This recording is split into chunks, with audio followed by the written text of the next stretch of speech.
ख्रिस्त में प्यारे बच्चों, आप सबों को जय यीशु। आज हम पाठ 13 पढ़ेंगे। इसके पहले आइए हम प्रार्थना करें। अपने हाथों को जोड़ ले, आंखों को बंद कर प्रभु की आशीष के लिए हम प्रार्थना करें। प्यारे प्रभु जी, आज के सुंदर दिन के लिए तहे दिल से धन्यवाद देते हैं और यह आशीष मांगते हैं कि आपके पवित्र आत्मा से हमें भर दीजिए, आपके सामर्थ्य से हमें परिपूर्ण कीजिए, ताकि हम प्रभु के वचन को समझ सके और कलीसिया हमसे जो कुछ चाहती है अपने जीवन के द्वारा, अपने वचन के द्वारा हम वह कार्य कर सके। यही प्रार्थना हम करते हैं हमारे प्रभु यीशु ख्रिस्त के द्वारा, आमीन। पिता, पुत्र और पवित्र आत्मा की बड़ाई होवे, जैसे वह आदि में थी, अब है और अनंत काल तक सदा रहेगी, आमीन। बच्चों, आपको जय यीशु। आज पाठ 13 में हम देखेंगे कि समर्पित जीवन द्वारा हम किस प्रकार प्रेरिताई कार्य करते हैं। बच्चों, आपने पुराने विधान में जरूर सामुएल नबी के बारे में सुना होगा या पढ़ा होगा। सामुएल नबी जब बहुत छोटे थे, तभी उनकी माँ हन्ना ने उन्हें एली पुरोहित के पास मंदिर में समर्पित कर दिया था। वे वहीं पर रहते थे। एक रात को सामुएल ने आवाज सुनी। उन्हें लगा कि कोई उनका नाम लेकर पुकार रहे हैं। वे दौड़कर एली के पास जाते हैं और पूछते हैं, आपने मुझे बुलाया? लेकिन वह कहते हैं, नहीं। ऐसा 2 या 3 बार होने के बाद एली नबी को समझ में आता है ये ईश्वर उनसे बात कर रहा है। तब वे कहते हैं, अगर अभी किसी ने तुम्हें बुलाया ऐसा, तो जरूर कहना, बोल, तेरा दास सुन रहा है। सामुएल ऐसा ही करता है। तीसरी बार जब प्रभु की आवाज उन्हें सुनाई देती है, सामुएल सामुएल, सामुएल नबी कहते हैं, बोल प्रभु, तेरा दास सुन रहा है। प्यारे बच्चों, हम पुराने विधान में कई बार देख सकते हैं कि प्रभु कई लोगों को बुलाते हैं, एक विशेष बुलाहट देते हैं एक समर्पित जीवन के लिए, और ये लोग खुशी से संतुष्ट होकर अपने जीवन को प्रभु को समर्पित करते हैं और ईश्वर की और उसकी प्रजा की सेवा के लिए पूर्ण रूप से अपने आप को अर्पित करते हैं। बच्चों, 3री सदी से ही हम देख सकते हैं कि समर्पित जीवन जीने वाले कई लोग रहते थे। हम मिस्र को समर्पित जीवन का पालना कहते हैं। हम जानते हैं सेंट एंटनी जो एक डेजर्ट फादर थे, उन्होंने ही समर्पित जीवन यानी एकांत समर्पित जीवन की शुरुआत की थी। और सेंट पकोमियोस जिन्होंने एक समूह के रूप पर लोगों को इकट्ठा कर कर एक आश्रम के रूप में समर्पित जीवन शुरू किया था। हम देख सकते हैं सेंट मार्टिन डी टूस फ्रांस में, सेंट बेनेडिक्ट इटली में और सेंट पैट्रिक आयरलैंड में, इन्होंने वहां पर भी वेस्टर्न कंट्रीज में एक आश्रम की तरह समर्पित जीवन की शुरुआत की। इसके बाद कई सालों में और कई जगह पर भी समर्पित लोग इकट्ठा एक साथ आकर रहने लगे।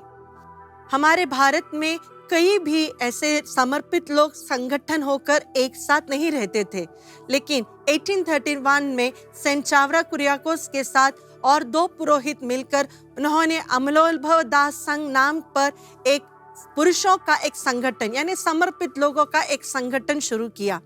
बाद में संत चावरा ने एक और पुरोहित के साथ मिलकर स्त्रियों के लिए भी एक ऐसा कांग्रीगेशन शुरुआत की, जहां पर लोग समर्पित लोग एक साथ रहते थे, और उस कांग्रीगेशन का नाम है CMC, that is congregation of mother of Carmel. समर्पित जीवन का सार क्या है, एसेंस क्या है? कलीसिया का जीवन, कलीसिया का दौत्य और कलीसिया की पवित्रता का एक भाग है समर्पित जीवन। यहाँ पे लोग अपने आप को पूर्ण रूप से प्रभु यीशु, जो गरीब थे, जो ओबीडिएंट थे, जो बहुत निर्मल थे यानी चेस्ट थे, इनको पूर्ण रूप से फॉलो करते हैं। यह एक लाइफस्टाइल है, एक लाइफ वोकेशन है, जहाँ पे लोग अपने आप को ईश्वर के लिए और ईश्वर के लोगों के लिए पूर्ण रूप से समर्पित करते हैं और उनकी सेवा में बहुत संतुष्ट प्राप्त करते हैं। ये एक लाइफस्टाइल है जहाँ पे लोग अपने आप को ईश्वर की सेवा के लिए, ईश्वर की प्रजा के लिए अपने आप को पूर्ण रूप से समर्पित करते हैं। ये गॉस्पेल के वैल्यूज पे अपने जीवन बिताते हैं। ऐसे लोग अपने आप को पूर्ण रूप से आत्मदान करते हैं। बच्चों, आत्मदान का मतलब ये होता है कि हमारे पास जो है, हम जो एक्वायर कर सकते हैं, हम जो आगे फ्यूचर में बन सकते हैं, जो कुछ भी हमारा है, यह पूरा ईश्वर के लिए और उसकी प्रजा के लिए हम समर्पित करते हैं।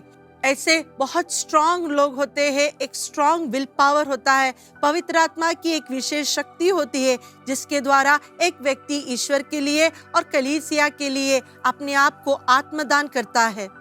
आपने सुना होगा कि ये समर्पित लोग व्रत लेते हैं। व्रत मतलब क्या होता है? व्रत का मतलब ये होता है कि हम ईश्वर के साथ एक प्यार भरा कवेनेंटल रिलेशनशिप, एक करार में होते हैं।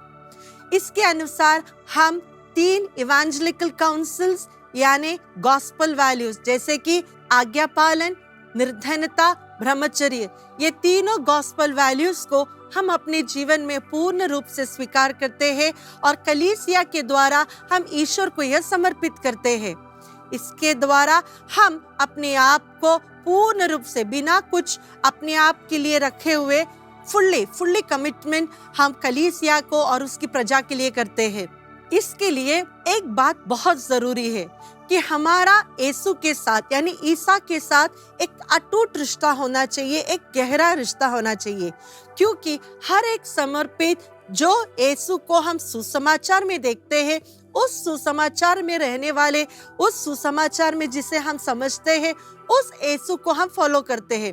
जैसे कि वतिकन काउंसिल हमें सिखाती है to follow the Christ in the gospel. हर एक बुलाहट, हर एक समर्पित व्यक्ति इसके लिए बुलाया गया है। इसीलिए हर एक समर्पित व्यक्ति को, पुरुष हो या स्त्री, यह बहुत जरूरी है कि वे ईश्वर के साथ रहे, ईश्वर के साथ जुड़े रहे, ईश्वर में रहे, पवित्रता में रहे, तो ही उनका समर्पित जीवन फ्लरिश हो सकता है और वो दूसरों के लिए एक ब्लेसिंग हो सकता है। बच्चों, हम कई लोगों को जानते हैं जो सोशल वर्क करते हैं, लेकिन इनका मेन उद्देश्य यह होता है कि उन्हें एप्रिसिएशन मिले, लोग उनकी प्रशंसा करें, उनका नेम हो, फेम हो। लेकिन हर एक समर्पित व्यक्ति का प्रेरिताई कार्य का इम्पोर्टेंट सोर्स या मेन सोर्स एक ही कार्य होता है, ईश्वर के प्रति उसका प्रेम।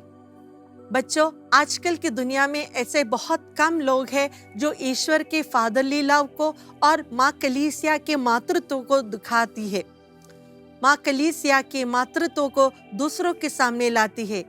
कई लोगों के जीवन में निराशा है, दुख है, लेकिन ऐसे कम लोग हैं जो दूसरों के जीवन में आशा लेकर आती है। और समर्पित लोग इसी के लिए बुलाए गए, ईश्वर के प्रेम को और माँ कलीसिया की इस कंसर्न को दूसरों तक पहुंचाने के लिए और दूसरों के जीवन में उजियाला लाने के लिए। आइए हम देखेंगे कि समर्पित लोग अपने प्रेरिताई कार्य किस प्रकार से करते हैं। पहला है प्रार्थना। हम जानते हैं मदर तेरेसा से एक बार पूछा गया, what is the source of your power? आपको इतनी ऊर्जा कहाँ से मिलती है कि आप दिन भर लोगों की शुश्रूषा करें, उन्हें कोई भेदभाव बिना प्यार करें? तो मदर तेरेसा ने उनसे कहा, हर दिन सवेरे 1 घंटा मैं प्रभु के साथ बैठकर बात करती हूँ, अपने पूरे जीवन को प्रभु को समर्पित करती हूँ। मेरा और प्रभु का 1 घंटा मेरे लिए सबसे बड़ा पावर हाउस है। प्यारे बच्चों, हर एक व्यक्ति को, विशेषकर एक समर्पित व्यक्ति को ईश्वर के साथ एक अटूट रिश्ता होना चाहिए और उससे जो ऊर्जा मिलती है, उससे जो पावर मिलता है, उसी के द्वारा वह व्यक्ति अपना प्रेरिताई कार्य कर सकता है। और जहाँ पर एक व्यक्ति की स्पिरिचुअलिटी बहुत लो हो, वहाँ पे उनके अपोस्टोलिक वर्क्स यानी प्रेरिताई कार्य में ज्यादा कोई फ्रूट हम नहीं देख पाएंगे। इसीलिए माँ कलीसिया के अंदर ऐसे कई लोग हैं जो कॉन्टेम्पलेटिव लाइफ जीते हैं, ऐसे कई सन्यासी लोग हैं जो सिर्फ प्रार्थना करते हैं और वे कलीसिया के पावर सोर्सेस हैं। ये सभी समर्पित लोग रोगियों के लिए, जो गैर ईसाई है उनके लिए, जो परिवारों में दुख झेल रहे हैं, ऐसे कई इंटेंशंस के लिए लोग प्रार्थना करते हैं। तो सबसे पहला, हर एक समर्पित व्यक्ति को प्रार्थना का प्रेरिताई कार्य जरूर करना चाहिए। और दूसरा है पैरिश में जो प्रेरिताई कार्य वह करते हैं। हम जानते हैं कि हमारा पैरिश एक परिवार है और हर परिवार के पास यानी हर पैरिश के पास एक सिस्टर्स की कम्युनिटी या समर्पित लोगों की कम्युनिटी होती है। वहाँ पे ये समर्पित लोग एक दीप के समान हैं।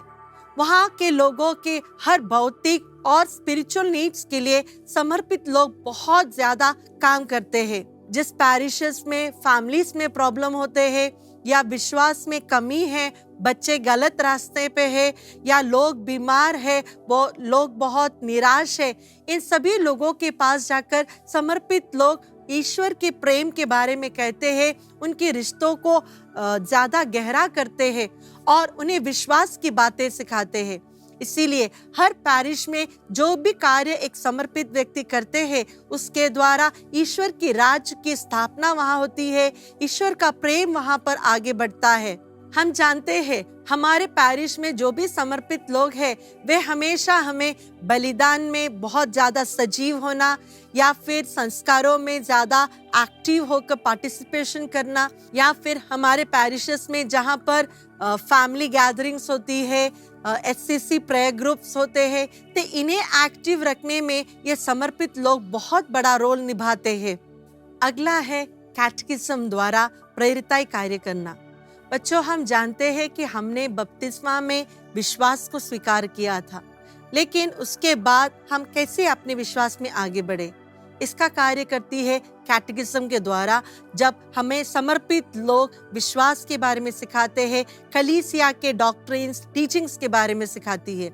इसीलिए कैटेकिज्म द्वारा ही हमारे क्रिश्चियन फेथ को एक बेस मिलता है, ग्रोथ मिलता है, एक नरिशमेंट मिलता है। कैटेकिज्म के मेनली 4 मेन एम्स होते हैं। पहला है बलिदान में हर एक व्यक्ति को सजीव करना। हम बच्चे और युवक हमेशा एक आलसीपन दिखाते हैं, पीछे हटते हैं, लेकिन कलीसिया में पवित्र बलिदान से और बड़ी कोई प्रार्थना है नहीं। तो कैटेकिज्म द्वारा हमें यह ज्ञान मिलता है कि हमें पवित्र बलिदान में किस तरह भाग लेना है, किस प्रकार संस्कार हम अपने जीवन में ग्रहण करना है और इसके द्वारा किस प्रकार हम ईश्वर की आराधना करनी चाहिए। दूसरा है कि हमारे क्रिश्चियन पर्सनालिटी कैसे डेवलप करें।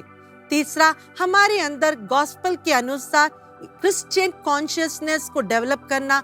और चौथा, इन सभी बातों द्वारा बच्चों और यूथ को विश्वास में गहरा करते हुए कलीसिया का निर्माण करना। अगर हमारे यूथ के मन में ईश्वर के प्रति गहरा प्रेम है, तो वे ईश्वर के राज्य फैलाने में, ईश्वर के राज्य को विस्तृत करने में आगे आएंगे। और यह कार्य ही हम कैटेकिज्म के द्वारा उन्हें ज्ञान दे सकते हैं, समझा सकते हैं, मोटिवेट कर सकते हैं और उनके लिए अपॉर्चुनिटीज क्रिएट कर सकते हैं, जहां पर हमारे युवा और हमारे बच्चे ईश्वर के प्रेम को जानते हुए ईश्वर के प्रेम को दुनिया तक पहुंचा सकते हैं। और यह सभी कार्य एक समर्पित व्यक्ति करते हैं, क्योंकि उनका मेन उद्देश्य यह है कि ईश्वर और उसकी प्रजा की सेवा करना।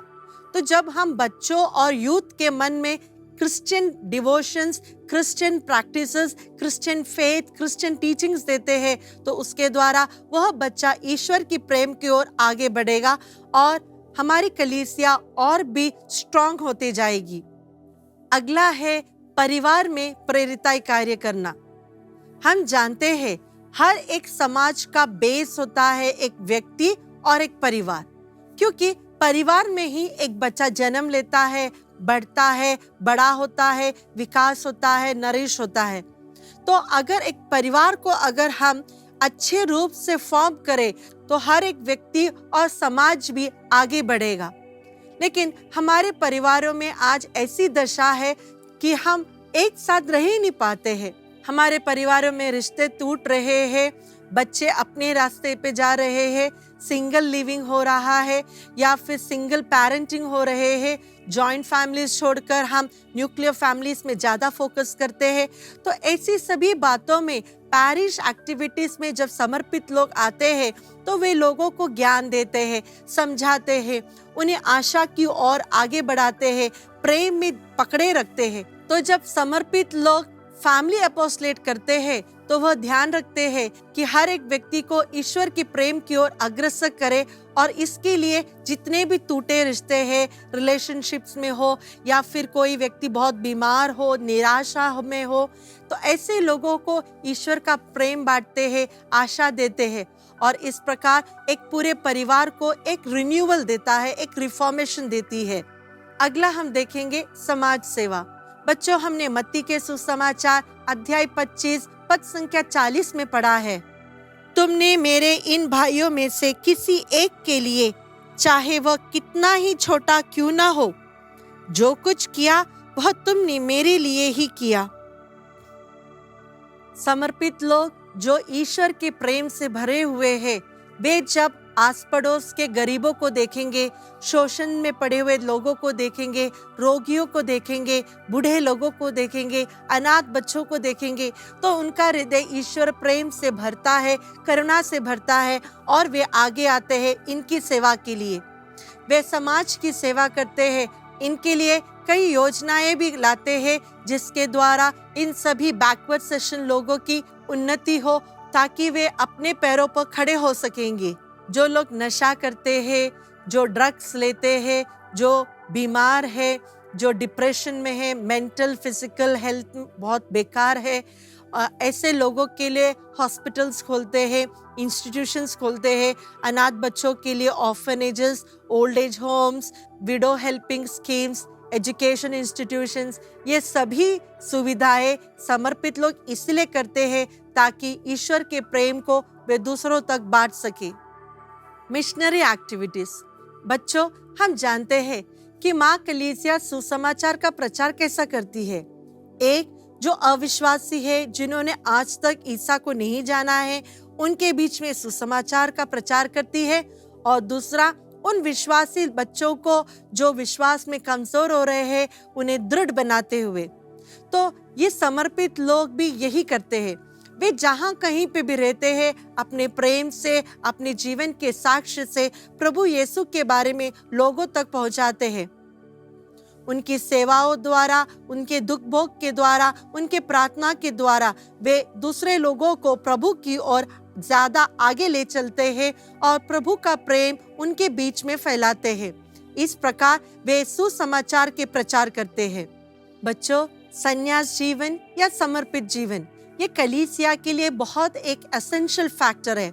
इसके बगैर कलीसिया पूर्ण नहीं हो सकती। इसीलिए हमें भी इन समर्पित लोगों के लिए प्रार्थना करनी चाहिए। हमें ज्यादा प्रार्थना करनी चाहिए कि आजकल की दुनिया में बुलाहट हो। आप लोगों को लगता होगा, जो लोगों को घर में कोई देखता नहीं है, जिनके घर में बहुत प्रॉब्लम्स है, जिनके घर में माता पिता के पास पैसे नहीं है, जब पढ़ने की फैसिलिटीज नहीं है, वे लोग ही बुलाहट स्वीकार करते हैं। अगर ऐसा हो तो गलत है। आज हम देख सकते हैं कि बहुत सारे पढ़े लिखे युवक युवतियां आगे आते हैं, बुलाहट स्वीकार करते हैं। ये एक चैलेंजिंग लाइफ है। आप भी, अगर आपके मन में प्रभु ने कभी भी एक बुलाहट दी हो तो उसे बुझाना नहीं, उस आग को जला के रखना कि समय आने पर प्रभु आपकी बुलाहट को और मजबूत करेगा। जैसे प्रभु ने कहा, फसल तो बहुत है लेकिन काटने वाले लोग, काम वाले लोग बहुत कम है। इसी प्रकार आज की दुनिया में आप लोगों की बहुत जरूरत है। आइए आज के दिन हम जब इस पाठ को समाप्त कर रहे, हम प्रभु से प्रार्थना करें कि कई लोगों को भेजे, अच्छी बुलाहट भेजे, जेन्युइन वोकेशंस दे, जो ईसा को प्यार करे और ईसा के लिए ही सेवा भी करे। पेज नंबर 99 में हम थोड़े से प्रश्न देख सकते हैं। इसका जवाब आपको पाठ में भी मिलेगा और इस वीडियो में भी।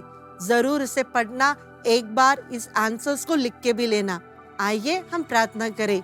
प्यारे प्रभु जी, हम सभी समर्पित लोगों के लिए विशेष कर आज प्रार्थना करते हैं। उन्हें सहायता दीजिए प्रभु।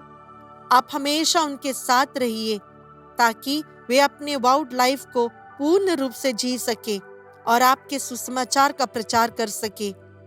हम आज ये भी प्रार्थना करते हैं कि आपसे प्रेम करने वाले कई लोगों के दिल में आपकी बुलाहट को दीजिए ताकि वे आपकी सेवा करने के लिए आगे आए। यही प्रार्थना हम करते हैं हमारे प्रभु यीशु क्रिस्त के द्वारा। आमीन। पिता, पुत्र और पवित्र आत्मा के नाम पर। आमीन। आप सबों को जय यीशु।